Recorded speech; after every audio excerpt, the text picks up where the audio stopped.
महात्मा बुद्ध जी की कथन दो हंसों की कहानी। मानस सरोवर आज जो चीन में स्थित है, कभी ठमानस सरोवर के नाम से विश्व विख्यात था और उसमें रहने वाले हंस तो नीले आकाश में सफ़ेद बादलों की छटा से भी अधिक मनोरम थे।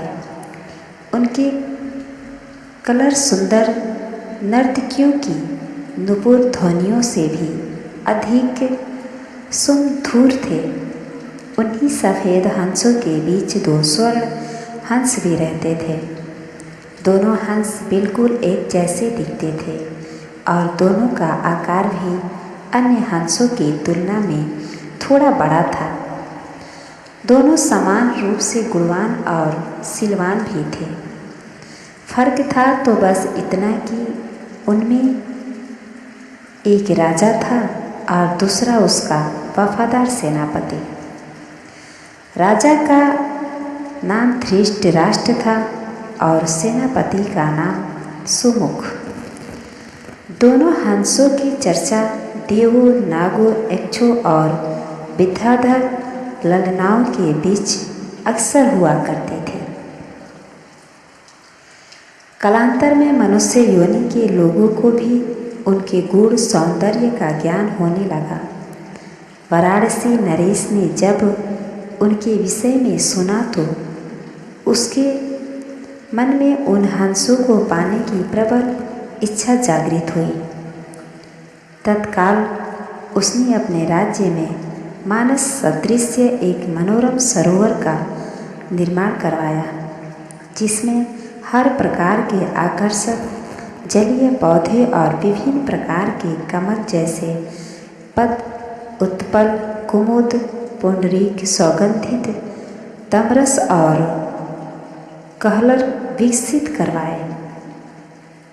मत्स्य और जलीय पक्षियों की सुंदर प्रजातियां भी वहां बसाई गई। साथ ही राजा ने वहां बसने वाले सभी पक्षियों की पूर्ण सुरक्षा की भी घोषणा करवाई, जिससे दूर दूर से आने वाले पक्षी स्वच्छंद भाव से वहाँ विचरण करने लगे। एक बार वर्षा काल के बाद जब हेमंत ऋतु प्रारंभ हुआ और आसमान का रंग बिल्कुल नीला होने लगा, तब मानस के दो हंस वाराणसी के ऊपर से उड़ते हुए जा रहे थे। तभी उनकी दृष्टि राजा द्वारा निर्मित सरोवर पर पड़ी। सरोवर की सुंदरता और उसमें तैरते रमणीक पक्षियों की स्वच्छंदता उन्हें सहज ही आकर्षित कर गई। तत्काल के नीचे उतर आए और महीनों तक वहाँ की सुरक्षा, सुंदरता और स्वच्छंदता का आनंद लेते रहे। अंत वर्षा ऋतु के प्रारंभ होने से पूर्व वे फिर मानस को प्रस्थान कर गए। मानस पहुंचकर उन्होंने अपने साथियों के बीच वाराणसी के कृत्रिम सरोवर की इतनी प्रशंसा की कि सारे के सारे हंस वहाँ वर्षा के बाद वाराणसी जाने को तत्पर हो उठे।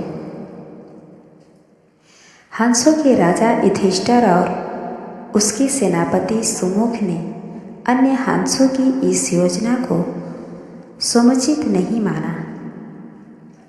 युधिष्ठिर ने उनके प्रस्ताव का अनुमोदन न करते हुए यह कहा कि पंछी और जानवरों की एक प्रवृत्ति होती है, वे अपनी संवेदनाओं को अपनी चीखों से प्रकट करते हैं, किंतु जंतु जो कहलाता है मानव बड़ी चतुराई से करता है।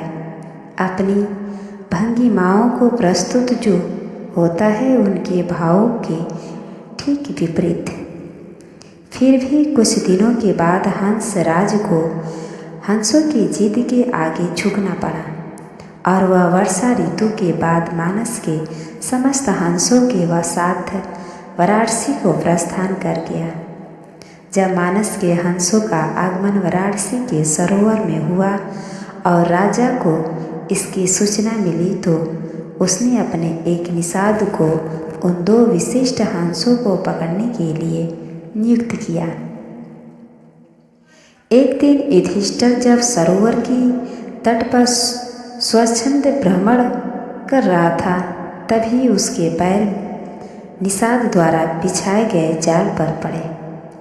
अपने पकड़े जाने की चिंता छोड़ उसने अपनी तीव्र चीखों से अपने साथी हंसों को तत्काल वहां से प्रस्थान करने को कहा, जिसमें मानस के सारे हंस वहां से क्षण मात्र में अंतर्धान हो गए। रह गया तो केवल उसका एकमात्र वफादार हमशक्ल सेनापति सुमुख। हंसराज ने अपने सेनापति को भी उड़ जाने की आज्ञा दी, मगर वह दृढ़ता के साथ अपने राजा के पास ही जीना मरना उचित समझा। निषाद जब उन हंसों के करीब पहुंचा तो वह आश्चर्यचकित रह गया, क्योंकि पकड़ा तो उसने एक ही हंस था, फिर भी दूसरा उसके सामने निर्भीक खड़ा था। निषाद ने जब दूसरे हंस से इसका कारण पूछा तो वह और भी चकित हो गया, क्योंकि दूसरे हंस ने उसे यह बताया कि उसके जीवन से बढ़कर उसकी वफादारी और स्वामी भक्ति है। एक पक्षी के मुख से ऐसी बात सुनकर निषाद का हृदय परिवर्तन हो गया। वह एक मानव था, किंतु मानव धर्म के लिए वफादार नहीं था। उसने हिंसा का मार्ग अपनाया था और प्राणितिपात से अपना जीवन निर्वाह करता था। शीघ्र ही उस निषाद ने अपनी जागृति मानवता के प्रभाव में आकर दोनों ही हंसों को मुक्त कर दिया। दोनों हंस कोई साधारण हंस तो थे नहीं। उन्होंने अपनी दूरदृष्टि से यह जान लिया था कि वह निषाद निसंदेह राजा के कोप का भागी बनेगा। अगर निषाद ने उनकी जान बख्शी थी तो उन्हें भी निषाद की जान बचानी थी। अतः तत्काल वे निषाद के कंधे पर सवार हो गए और उसे राजा के पास चलने को कहा। निषाद के कंधों पर सवार जब वे दोनों हंस राज दरबार पहुँचे तो समस्त दरबारीगण चकित हो गए। जिन हंसों को पकड़ने के लिए राजा ने इतना प्रयत्न किया था, वे स्वयं ही उसके पास आ गए थे। विस्मित राजा ने जब उनकी कहानी सुनी तो उसने तत्काल ही निषाद को राजदंड से मुक्त कर पुरस्कृत किया। उसने फिर उन ज्ञानी हंसों को आतिथ्य प्रदान किया तथा उनकी देशनाओं को राज दरबार में सादर सुनता रहा। इस प्रकार कुछ दिनों तक राजा का आतिथ्य स्वीकार कर दोनों ही हंस पुनः मानस को वापस लौट गए। धन्यवाद।